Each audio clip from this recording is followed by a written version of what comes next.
There was a few years ago a documentary done. What happens in clubs? Yeah, yeah. Two women, I think, or three or two women, I think, went, and they had clothing with sensors that they can live monitor and see which part of the body is being touched. Legs, bosoms, head, back, whatever. The moment you touch and the depth of the touch, it registers.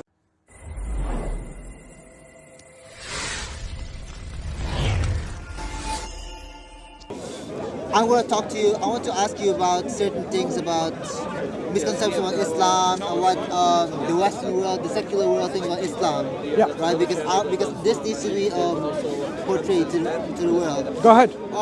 Women, modern women say that Islam is misogynistic, that Islam is sexist, that they oppress women. That's like the biggest arguments against Islam, that they force the hijab.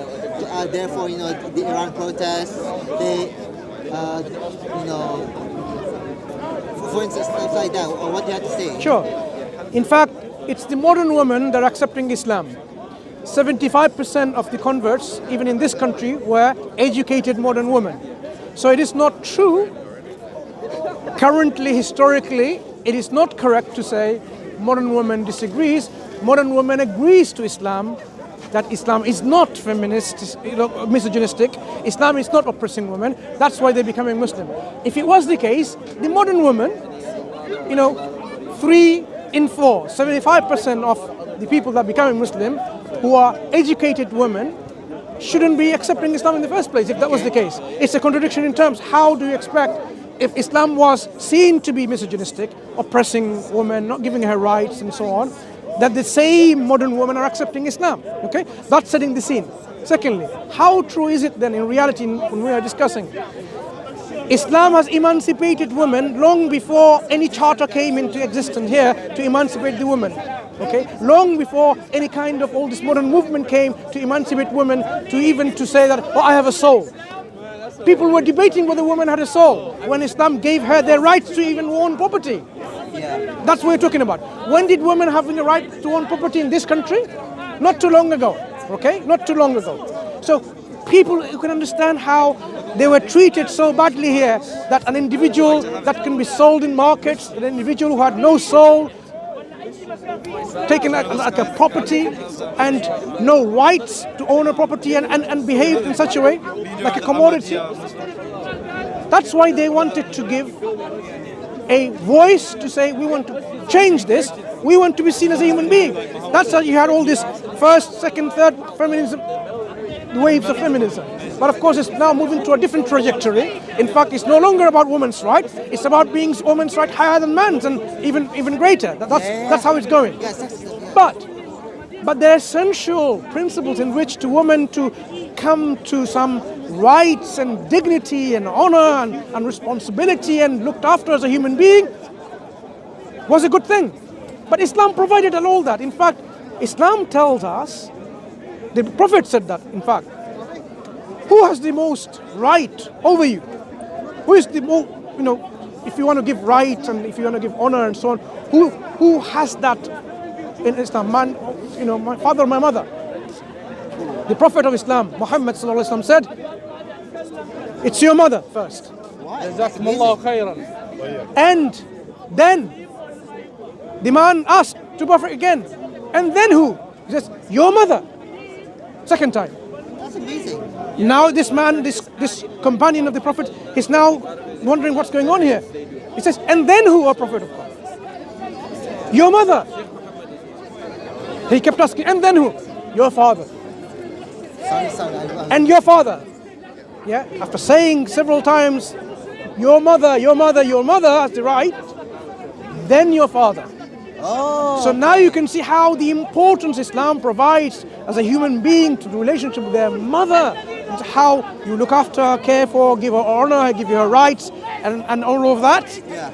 Right. Okay. So the whole idea that Islam is against women, absolutely, people have no understanding of the teaching of Islam. Okay. The Prophet of Islam said, طلب العلم فريضة على كل مسلم whether it's male or female. The seeking of knowledge is obligatory on every Muslim, male and female. When did women get educated in European countries and so on and so forth? I guess. I'm not asking you to answer, a rhetorical question. Not too long ago. When people were not educated, we had women, like in our Islamic civilization, establishing universities, the oldest universities. Okay? Is there someone called Fatima who started the oldest university in the world, right? The oldest university in the world. From that,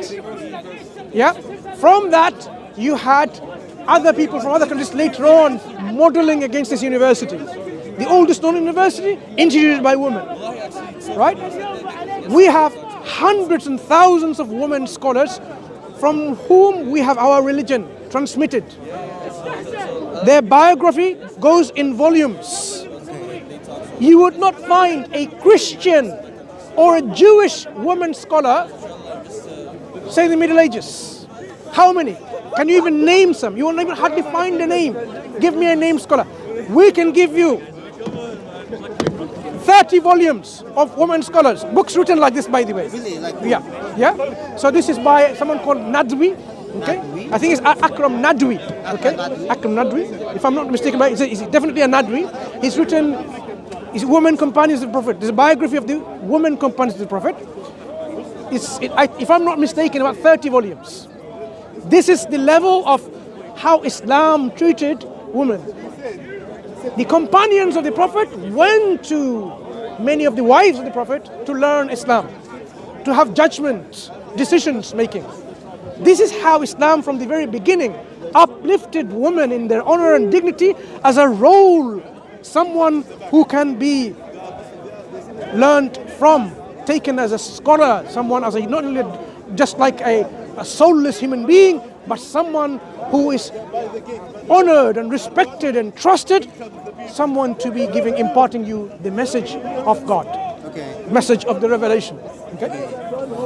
When Islam makes people to cover their hair, this is Islam's sociological model of preventing women being molested in a society because of the provision of a dress code.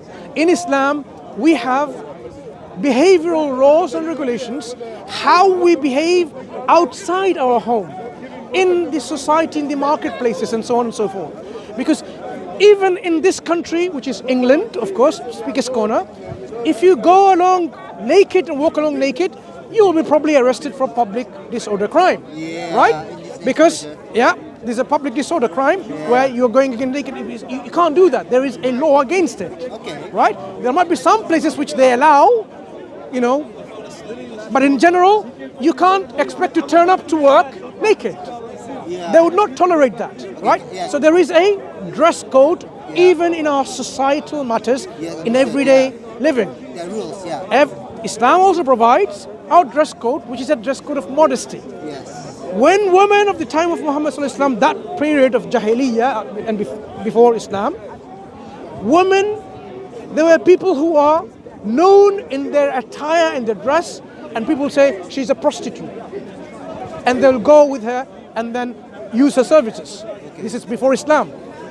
Islam came to change the way people look at a believing woman who is righteous and virtuous and someone who is modest and decent. By looking at this, the moment you look at her, you know that she's a Muslim woman, she's not for sale. She is not for sale. That was to prevent any molestation, okay? Because she's dressed in modesty. Look at how nuns dress, even to this day. If you looked at from her back, you'll say she's a Muslim woman walking with a hijab, right? Of course, of course. This is a modesty. Look at the pictures of the mother of Jesus, Maryam.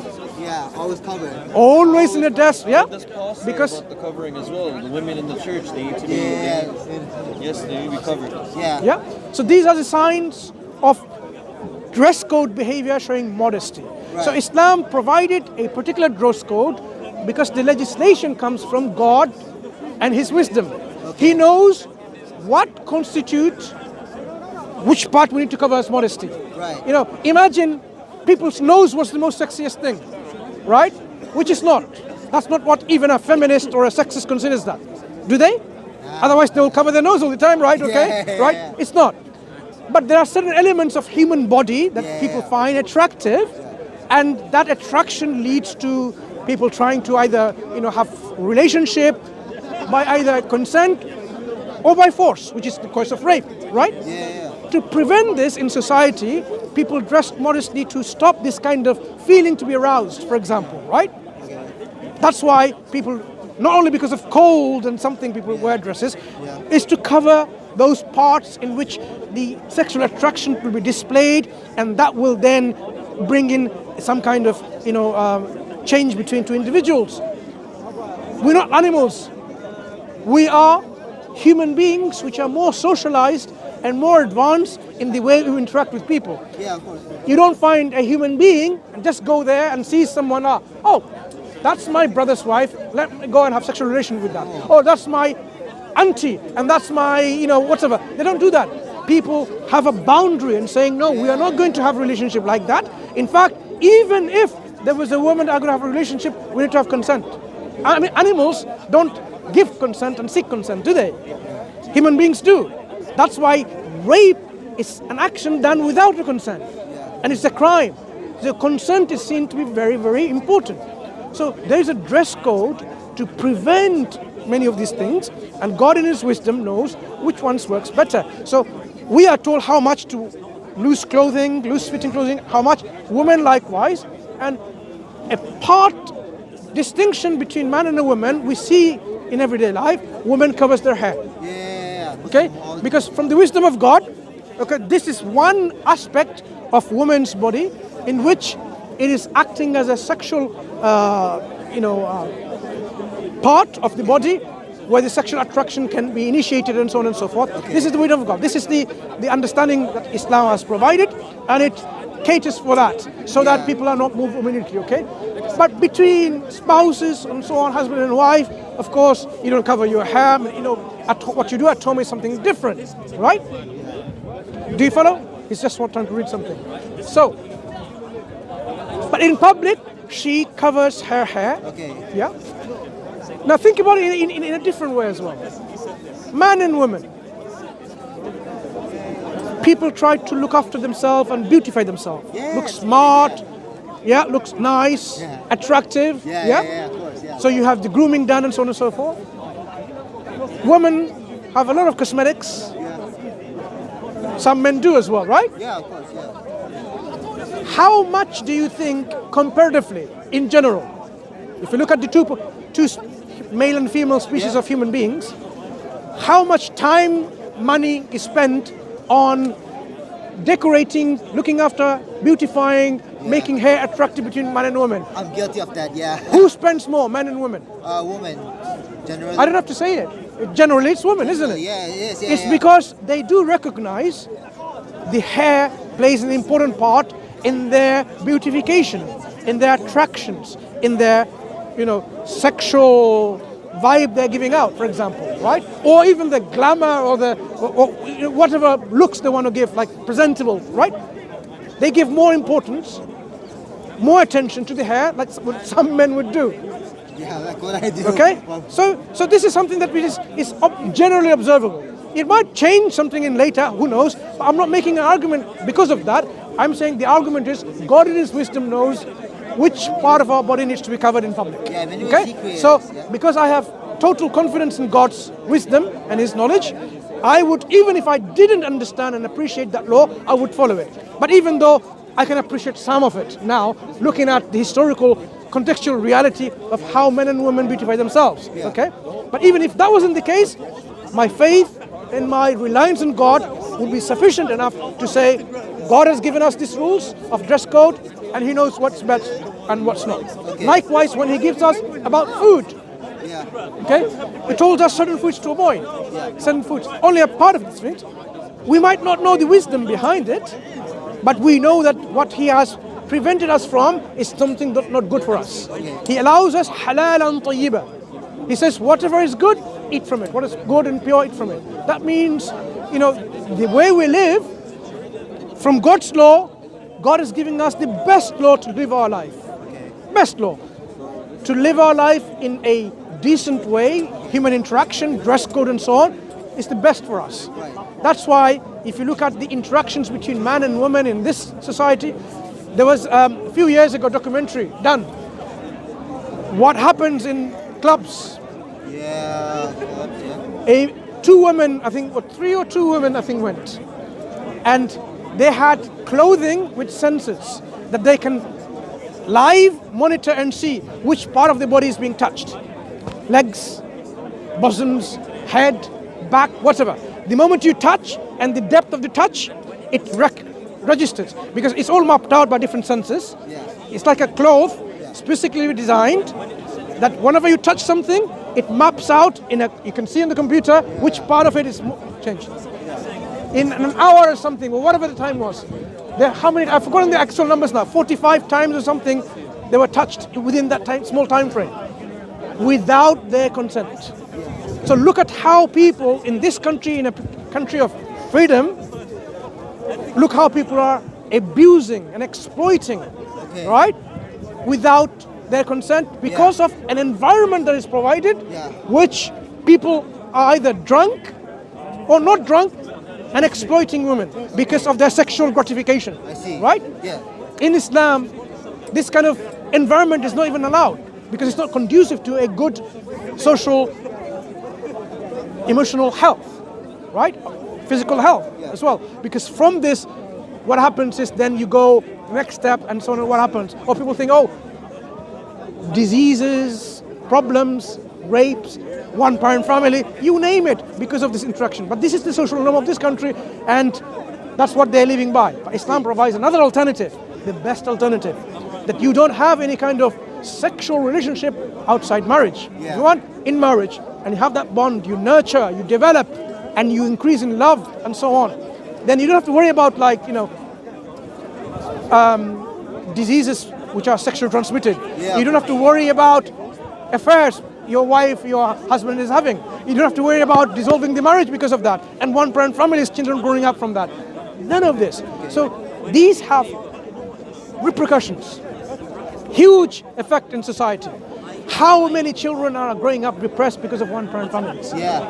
Islam says none of that. It's very important that we have a healthy family, healthy society, and that's why the laws are there to make sure that the society is thriving between man and woman in this way. So when people say Islam doesn't give rights and benefits and equality to and so on, because Islam has an outlook which is balanced. It gives us roles and responsibilities of the two. Man and woman are not the same. So people can be fooled in thinking man and woman are the same. They are not the same. Women can multitask, you and I cannot. You have to accept and admit this weakness that we have, or not weakness, you're going to say, like the engineering that we have in our brains, we're not as good as them. We're not as better as women in terms of multitasking. You have to bite it and accept it. You can't fight for it. And you have not feminism. What's the opposite of feminism? Masculinism? What is it? Toxic masculinity? I don't know. What's that? You can try all your best, but it's wired in your brain. You cannot multitask like a woman can. You can have, I'm going to protest and so on, I want equal rights. You can never come to the stage of multitasking capability like a woman can. Right. So what does Islam do? It recognizes the difference between man and woman, and it assigns the responsibilities to man and woman likewise. So the false idea of feminism and toxic masculinity doesn't arise in Islam. We have a balance. So when people talk about feminism and so on, it's misunderstanding the difference between man and woman biologically, not socially. Social construct can change anytime, anywhere. You can have, man being like the slaves of a woman in a society, and all men are servants for all men. They can change a society like that. But what we're saying, biologically, the way we are born in our genetic makeup is different. That needs to be recognized by feminists. So when Islam provides, for example, the wedding, it is not the gift that is given within this wedding that to the husband provides the wedding gift, the mahar, to the wife. But what happens in society in this country now? I mean, look at who's receiving the gift. No, I'm saying in a society, like, if you think about it, so we're talking about in weddings like this, people had a misconception, but actually it's the opposite. Woman's it's the receiving end, she's getting it. The only example they bring is the issues of inheritance. Oh, woman gets half of the inheritance. And the other issue is, oh, she's got half of the brain of intelligence like a man. Okay? Misunderstanding from the very roots. In Islam, because of the roles and responsibilities are differentiated, men are physically stronger, okay, than women. That is why you don't see men and women all have all the laborious job equally and so on. You know, going, historically it's something obvious, right? You don't have men and women competing on the same sport equally, do they? Running, boxing, they don't. You have women's sports separately. Yeah? They can do that now, and they will get who? Transgender women who are biologically male to win the game. Yeah? Do you know what's happening? Yeah, I know. Transgender women who are biologically male, they're competing against the women and they're winning all the games now. Bulk of it. Why? The fact remains the same. The male are still physically, still with a large body mass, they're stronger and more capable, okay, in many sports. Because that's how we are, in our makeup. So if we don't recognize that, we will see this kind of problem that we see in society. So in terms of the issues of inheritance, Islam assigns the job and the role to the breadwinner, to the man in the family. It could be the father, or it could be the husband, or it could be the son, depending on who it is. The woman in the household, like mother, sister, wife, and so on, they don't have to do anything. She can have her business as what she wants, and the man cannot touch even a single penny out of it. But the man has to provide, look after financially, economically, socially, all that she needs to be looked after. Yeah. Not just only feeding, food, making her well fed and well clothed, well looked after. All of that have to be provided by the man. Man has to work and get that money, wages, salaries, whatever, to provide the bread to the household. If this is the case, and the woman is in the receiving end, when she's married off, she will be given money by the husband as a marital gift. And when she goes into this new home, as a new family member, she doesn't have to spend a single penny. She will be provided for financially. So now look at financially. When she was at home, she has no financial obligation, but she's looked after financially by the male responsible guardian in her family. When she moves over to her next home with her husband, she's looked after by her husband financially. She doesn't spend anything financially and no financial burden. Even she has enough money and wealth, she doesn't have to spend anything, okay? The man still has to provide for her, okay? So, when it comes to inheritance, what is inheritance? Inheritance is a free gift that the deceased, which is usually the father or the mother, gives to the children, right? To the near relatives, as a free gift that you give, which you haven't earned. Think about it. Who deserves, due to fairness, this free gift in what proportion? Imagine now you have a son and a daughter, and you have a father who's passed away and left a lot of wealth. How much of this wealth should be distributed? I'm not talking about the wife now. Let's forget the husband and wife, or the mother. Let's talk about the brother and a sister. In terms of fairness, what sort of proportion should they get as a gift from this inheritance? The feminists, they will say it should be equal, if not more, right? Is that fair? Let me tell you why it's not fair. This brother, when the passing away of the father, he is now the legal guardian, the financial guardian, to spend on his sister, to look after her financially, to get her married to another person financially. He needs to provide all of that. Sister doesn't have to provide anything. So he needs extra financial support to look after her. Look after his mum maybe, look after everyone else in the family, look after his wife maybe, and so on and so forth. All the women folks. Now, so she's provided for as a sister, and when she goes to the next household, she will be looked after by the husband. If now you give the equal amount of proportion, you are not committing what we call fairness, because fairness demands that the son deserves more of a share because he has a bigger financial responsibility compared to the sister who has no financial responsibility. Okay? So fairness, I'll give you a chance.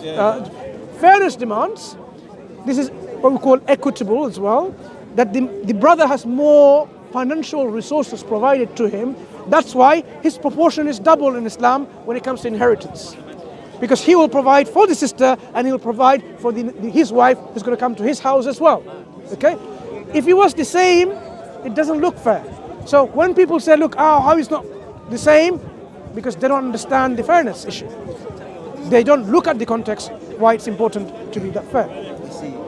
That is what it is. The issues of the intelligence and so on, they don't even understand what they're talking about. I mean, this is another issue. We'll take some time to discuss this. But Islam gives provisions.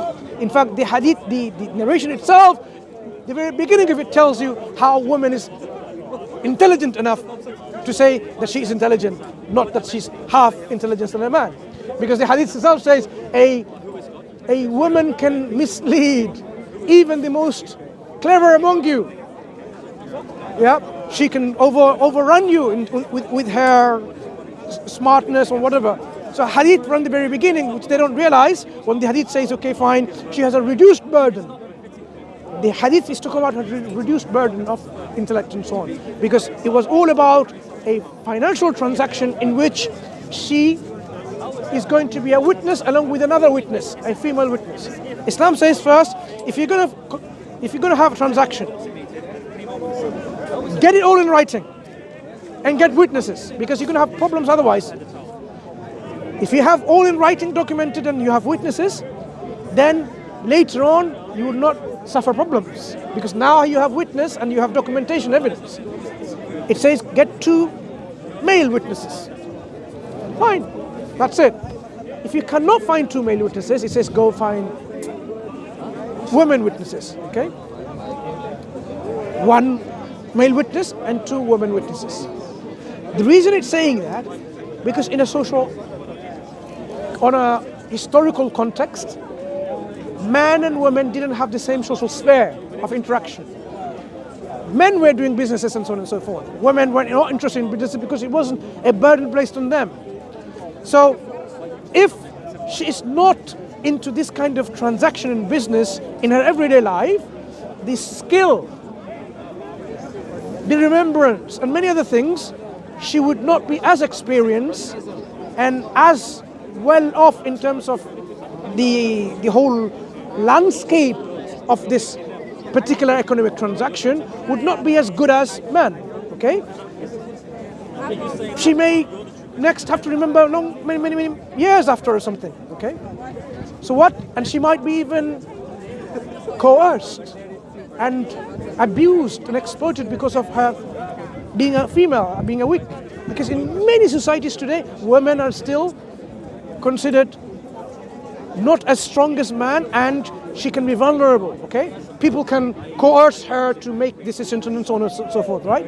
So to protect all of this, a second witness will remind her if she was to err. أن تضل إحداهما فتذكر إحداهما الأخرى. If أخرى, I think this is how the hadith goes. If she was to err, either by compulsions or on fear or so on, even of memory or because of unfamiliarity, then someone can remind her. That was the role. Quran explains why. It's to do that she doesn't have to have this kind of extra burden that she made an error in that point. It's just to prevent from erring happening, and another witness is reminding her. That's all. The Quran doesn't say she's less intelligent, because when the hadith talks about that, she has the reduction also in her prayers and fasting. Is prayer and fasting somehow deficient in her intelligence? Of course not. But that shows you how the reduction is applied in terms of this. She has this role of reduction. So the reduction of this financial transaction using this kind of interaction with a economic transaction, she has a reduced burden, and she can also have a support. Just like the man had a support, she would have a support of her own as well. So if you have one man and one woman, she might not have a support with that man only and so on, but she can have a support from her own counterpart, another woman. Why in the beginning we had 2 man witnesses in the beginning? Because one can also support the other. Yeah, people don't realize that. Why 2 man witnesses? Because there will be an element of support from the man, one and the other. But a man and a woman itself, because of their social sphere of activity is different, they might not even meet and so on and so forth and have all this. Women have another support for another woman because of that social sphere of difference. That is why it's given like this, not because women are inferior in intellect and intelligence. Okay? And of course the hadith itself tells you very beginning, in fact, how she can overrun and overthrow and outsmart, that's the word, sorry, outsmart the man. Yeah? Most intelligent of them, you can outsmart them. So that hadith from the very beginning totally goes against the idea that she has a reduced intelligence because Islam says so. It's not the case. So we talked about how Islam not only empowers women to uplift her. Prophet gave rights, your mother, remember I said? Yeah, of course. Gives inheritance, gives her dignity and status of nobility, respect as a scholar, as a teacher, transmitter of religion. In the way you'll be treated as a woman with in fairness and love and respect, not like a commodity and so on. That is well before any human rights activists ever came to protest and say we want this. Okay, Islam provided for all of that, and Islam continues to provide for women and this. But Islam's role is that it considers man and women to be not the same, different. Yeah, I agree with that. To give you a last example on that, the concept of what Islam provides is a concept called equity rather than equality. Imagine now we have a small human being, a child, up to this much. Yeah. This is a wall, okay? Up to this height. Yeah. I am this height, I can see beyond the wall. A football game. And you have a child, okay? I'm standing, the child's standing. Is it fair the child's watching the game? Okay. Imagine now there was another child. I wasn't here. Two children. One taller than the other. So you say, you know what? We're going to provide some support, both of them. We'll give them equal height ladders. Same height. So they gave the same height ladders. The one who was taller is able to see the game. And the one who's shorter is not able to see the game. Because the support provided was the same height. Yeah. Now, that's equality there. Yeah. But did it do the job? No. So it wasn't fair. Not fair at all. Yeah, no. Equitable treatment or fair treatment is when you notice the differences and you provide the support, what they need, with the amount. So the shorter person should have been given a taller ladder or a step tool so that he can see the game compared to the other. This is what Islam provides in roles and responsibilities. Gives them whatever is needed to fulfill their function and the role in a society fairly and adequately and sufficiently. That is Islam. That is why Islam, when looked at it properly, will be considered to be an Islam, something which is fair and just and rational. Okay. Because that's where the whole idea of feminism is totally dismantled by the Islamic application of equity. They're fighting for equality when equality is not going to get you anywhere. Last example, because I had to go.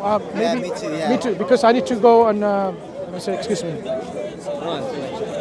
No, I need to go now because I have to pray quickly. Okay. So nice speaking to you, Nice to see you, and all the best. And look into Islam, and God guide you, make the step, and He will come back to you. If Islam is a true religion and a true accept way to it. go to God, is it okay if you could pray for me? We always pray for everyone, so that God guides everyone.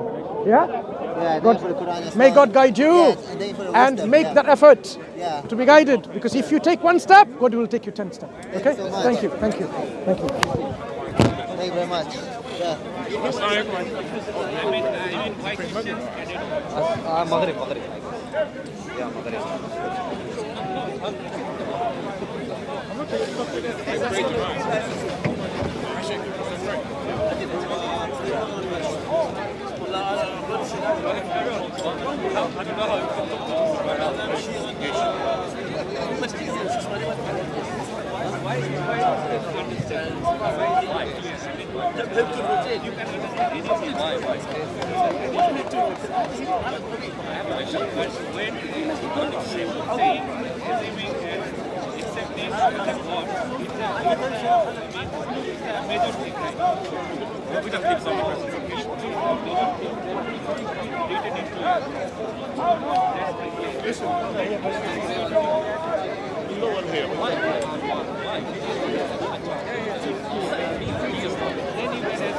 Love is an emotion. It can't be love. Can I be loved?